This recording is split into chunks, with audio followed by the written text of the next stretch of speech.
পুলিশের প্রত্যেকটা সদস্য যারা বিভিন্ন ক্রাইমে জড়িত ছিলেন অথবা নির্বাচনকে কেন্দ্র করে আওয়ামী লীগ সরকারের মাঠ পর্যায়ে ভূমিকা রেখেছেন, তাদের বিরুদ্ধে কিন্তু ডক্টর ইউনূসের সাইক্লোন শুরু হয়ে গেছে। প্রথম ধাপে আমরা দেখেছি পুলিশের আইজিপি, তারপর দেখেছি এসপি, আজকে আরো 82 জনের তালিকা আমাদের সামনে। 82 জন কারা? আমি চিন্তা করতেছি যে আমাদের যে ওসিরা মাঠ পর্যায়ে ছিল ওনারা কোন ধরনের ঝামেলায় পড়বেন। দর্শক, একটা তালিকা তো হয়েছে সরকারের পক্ষ থেকে, আর ওই তালিকাটা আস্তে আস্তে প্রকাশিত হচ্ছে।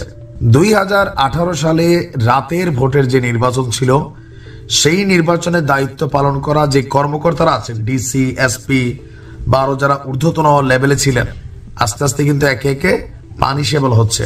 পুলিশের 82 কর্মকর্তা তারা আজকে ওএসডি হয়েছে। স্বরাষ্ট্র মন্ত্রণালয় এক আদেশে এই সিদ্ধান্ত নিয়েছে।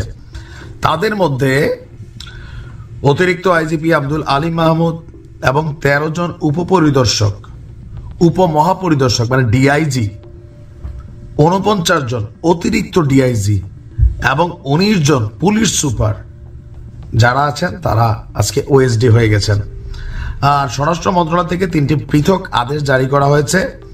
আদেশে ওএসডি এর কারণ সম্পর্কে আনুষ্ঠানিকভাবে কিছু জানানো হয়নি। আর সবাই 2018 সালের সেই নির্বাচনে দায়িত্ব পালন করেছেন। তো আমার মনে হয় যে পুলিশের মধ্যে যে সংস্কার চলমান অথবা বর্তমানে দেশের বিভিন্ন জায়গায় আইন শৃঙ্খলার যে চরম অবনতি, পুলিশ ঠিকমতো কাজ করছে না অথবা পুলিশ ভূমিকা পালন করছে না, এমনটা কিন্তু সরকারের মনে হচ্ছে। বাবা হচ্ছে যে এই দায়িত্বগুলোতে যারা ছিলেন সবাই আওয়ামী লীগ ব্যাকগ্রাউন্ড অথবা লেয়াজু মেনটেন ছিল। তো এরকম বিভিন্ন কারণে আস্তে আস্তে পুলিশের একদম ওসি এসআই লেভেল পর্যন্ত সম্ভবত যারা বিভিন্ন ইস্যুতে ছিল তারা আস্তে আস্তে চাকরি হারাবে। আর আইন শৃঙ্খলা পরিস্থিতিতে পুলিশের ভূমিকা রাইট নাও আমি মনে করি তাদের দোষ নাই ভাই, বাস্তবতা হচ্ছে এটা। দেখেন ওই দিন এক অটো চালক এক পুলিশে 1 কিলোমিটার হ্যাসরাই নিয়ে গেছে।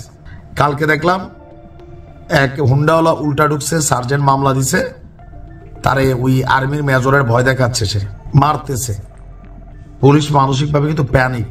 তো সেই জায়গায় যে মব জাস্টিসের যুগ চলতেছে, আসামি ধরতে গেলে পাবলিক পিটাচ্ছে, তো সেখানে পুলিশ খুব ফাংশন করবে এটা ভাবার কোনো কারণ নেই।